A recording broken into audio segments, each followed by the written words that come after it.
রব্বি রহমহুমা কামা রাব্বায়ানি সগীরা। হে আমার প্রতিপালক, হে আমার সৃষ্টিকর্তা, হে আসমান জমিন পাহাড় পর্বতের সৃষ্টিকর্তা, তুমি তাদের প্রতি দয়া প্রদর্শন করো যেমন তারা আমাকে শৈশবকালে লালন পালন করেছে। আব্দুল্লাহ ইবনে আমর হতে বর্ণিত, নবী করিম সাল্লাল্লাহু আলাইহি সাল্লামকে জিজ্ঞাসা করলাম, ইয়া রাসূলুল্লাহ, সামনে যে বিষয়টি নিয়ে উপস্থিত হয়েছি সেটি হচ্ছে পিতামাতার অবদ্ধতা। মানুষের কাছ থেকে উত্তম আচরণ পাওয়ার হক রাষ্ট্রটি তার পিতামাতা, কেননা পৃথিবী তাদের মতন এত শ্রদ্ধা ভালোবাসার পাওয়ার হক রাখে না। আল্লাহ তাআলা বলেন, আমি শিরকের গুনাহ থেকে বেঁচে থাকার পরেই পিতামাতার সাথে সদ্ব্যবহারের নির্দেশ দিয়েছি।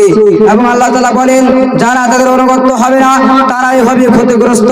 এবং আল্লাহ তাআলা কোরআন মাজিদের মধ্যে বলছেন, ওয়াকাযা রাব্বুকা আল্লা তা'বুদু ইল্লা ইয়্যাহু ওয়া বিল ওয়ালিদাইনি ইহসানা। আপনার প্রতিপালক আদেশ করছে যে শুধুমাত্র তোমরা আল্লাহর ইবাদত করবে এবং পিতামাতার সাথে সদ্ব্যবহার করবে। এবং যদি তাদের মধ্যে কোনো একজন বৃদ্ধ বয়সে থাকে তাহলে তুমি তাদেরকে শব্দটি বলবে না এবং তাদেরকে ধমক দেবে না, বরং তাদের সাথে নরম সহকারে কথা বলবে।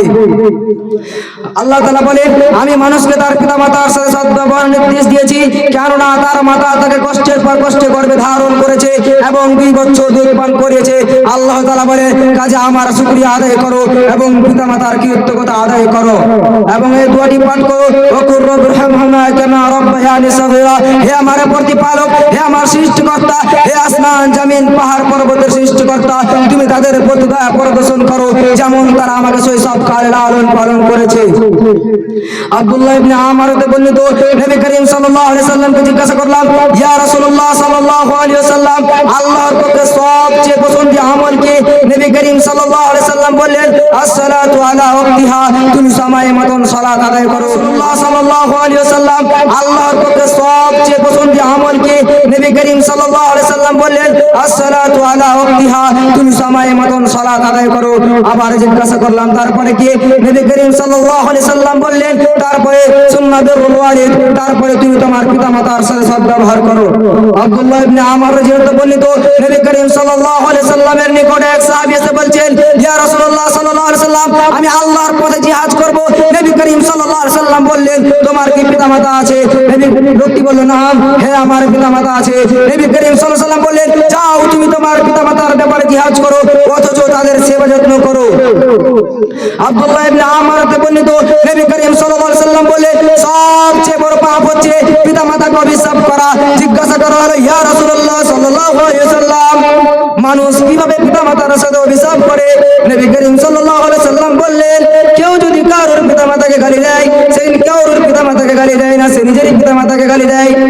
আব্দুল্লাহ ইবনে আমর হতে বর্ণিত, নবী করিম সাল্লাল্লাহু আলাইহি সাল্লাম বললেন, সবচেয়ে বড় পাপ হচ্ছে আশরিকু বিল্লাহ, আল্লাহ তাআলার সঙ্গে শিরক করা এবং পিতামাতার অবাধ্য হওয়া এবং মানুষকে অন্যায়ভাবে হত্যা করা এবং যে বুঝে কসম খাওয়া।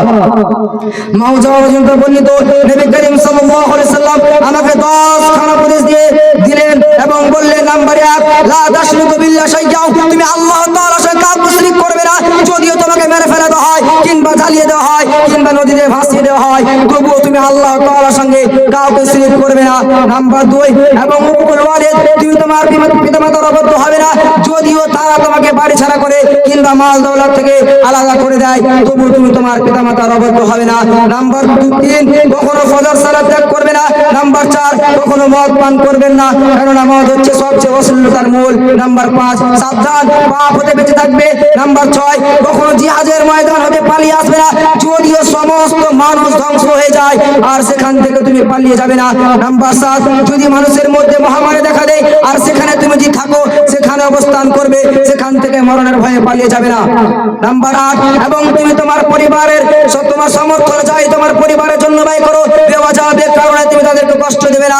নাম্বার 9, এবং তাদের প্রতি শাসনের লাঠি উঠিয়ে নেবে না। নাম্বার 10, এই কথাগুলি তাদের প্রতি ভয় প্রদর্শন করবে যারা কিছু জানে না। আবু হুরায়রা রাদিয়াল্লাহু বর্ণিত, নবী করিম সাল্লাল্লাহু আলাইহি ওয়াসাল্লাম বললেন, তার নাক ধুলায় মালিন হোক, তার নাক ধুলায় মালিন হোক, তার নাক ধুলায় মালিন হোক। জিজ্ঞাসা করা হলো, ইয়া রাসূলুল্লাহ সাল্লাল্লাহু আলাইহি ওয়াসাল্লাম, কে সে ব্যক্তি? নবী করিম সাল্লাল্লাহু আলাইহি ওয়াসাল্লাম বললেন, সে ওই ব্যক্তি যে নিজের পিতামাতাকে বিরুদ্ধ বয়সে পেয়েও সে দুনিয়াতে জান্নাত লাভ করতে পারলো না, তার মতন হতভাগা। আব্দুল্লাহ ইবনে উমর হতে বর্ণিত নবী করিম সাল্লাল্লাহু আলাইহি ওয়াসাল্লাম বললেন আল্লাহ তাআলা তিন শ্রেণীর লোকের প্রতি জান্নাতকে হারাম করে দিয়েছে। নাম্বার 1 সর্বদা মদ পানকারী, নাম্বার 2 আল্লাহ তাআলার সাথে শিরককারী এবং পিতামাতার সাথে অবৈধ সন্তান। পরিশেষে আল্লাহ তাআলাকে দোয়া করি, হে মহান রব্বুল আলামিন, তুমি আমাদেরকে সবাইকে পিতামাতার সাথে সদ্ব্যবহার করার তৌফিক দাও, যাতে করে আমরা পিতামাতার সাথে সারা জীবন সদ্ব্যবহার করতে পারি। আমিন। আসসালামু আলাইকুম ওয়া রাহমাতুল্লাহি ওয়া বারাকাতুহু।